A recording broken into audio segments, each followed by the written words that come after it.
tafiditra amin'ny fahatelopolo taona ny nandroatana tononkalo dia misy ny hetsika entin'ilay mpanoratra Dadarabe Anna Mariana izay fotoana izay ka isan'izany ny hetsika etsy amin'ny Tahalarary asa natao ny alarobia ho avy izao mitondra fanazavana misimisy kokoa mahakasika izay indrindra ry ity mpanoratra ity. Ty taona ty moa zany nanomboka tamin'ny 2014 ny fankalazana n'le fahatelopolo taona nanoratako zany tononkalo. Ny solona anarana entiko amin'le tononkalo moa dia hoe Dadarabe satria ny anarako Rabe.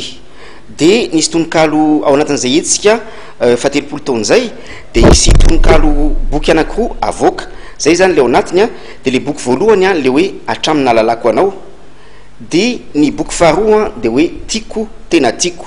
Misy boky raha atao ohatrao misy eo amin'ny 50 tononkalo tsirairay avy angamba, ny ray 20 dia ny ray 15 ny anaovana reto tononkalo reto. Izy reto dia tononkalo nitsongaina tao anatina tononkalo marobe satria efa misy eo amin'ny 20 eo le tononkalo soratako dia naka tamin'ireny zany nalaiko tanapitiako tato anatin'izy ity.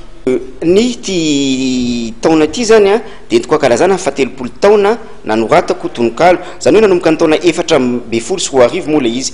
Zany hoe tononkalo nataoko nandritra n'izay 30 taona izay, zany hoe nanomboka tany an-tsekoly tany dia nanomboka teny amin'ny lycée dia teny amin'ny ambaratonga ambony dia nitoy hatrany.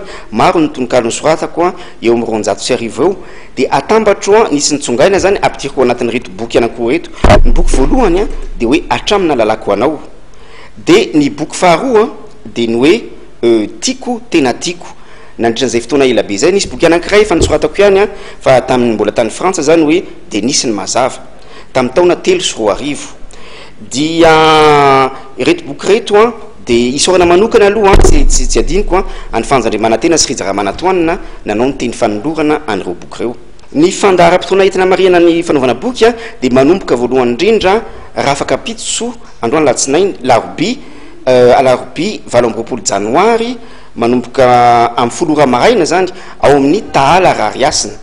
Dia ao amin'io fotoana io misy famelabelaran-kevitra filazana momba ny tononkalo, dia misy ihany koa conférence de presse, dia misy boky amidy koa ao dia ny boky amidy dia fanaovana séance de dédicace. Ny boky moa zany tsy dia lafo loatra le izy fa 10 000 ariary. Dia misy boky ihany koa efa amidy amin'izao fotoana izao ao amin'ny imprimerie librairie Antso ao Analakely zany ao ambany Totobatona Antaninarenina sy ao amin'ny espace loisir ao Antaninarenina. Dia rehefa vita io dia amin'ny Zoma misy fivarotana boky séance de dédicace ihany koa fa any Paris. Zay ny anaovako azy. Ny fanentanana ny olona moa dia tsy inona fa resaka tononkalo rano fotsiny eo zay mpanaraka ny tononkalo moa dia efa mahafantatra na any amin'ny blog na any amin'ny serasera na any amin'ny Facebook. Maro koa tononkalo efa nivoaka gazety eto an-toerana toy ny gazety Tribune, ny gazety La Croix, ny gazety Feonimerina, ny gazety maromaro ihany izay. Nisy koa gazety malagasy ny apita maromaro nefa namoaka ny tononkalo.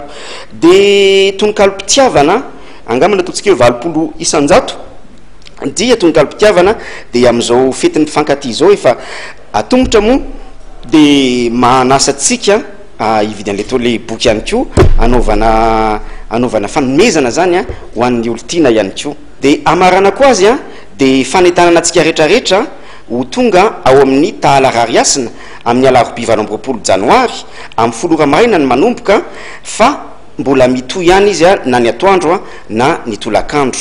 Dia tongava maro fa ao ianao afaka mividy an'le boky dia afaka ihany koa mahazo afaka miresadresaka dia afaka mahazo autographe ihany koa.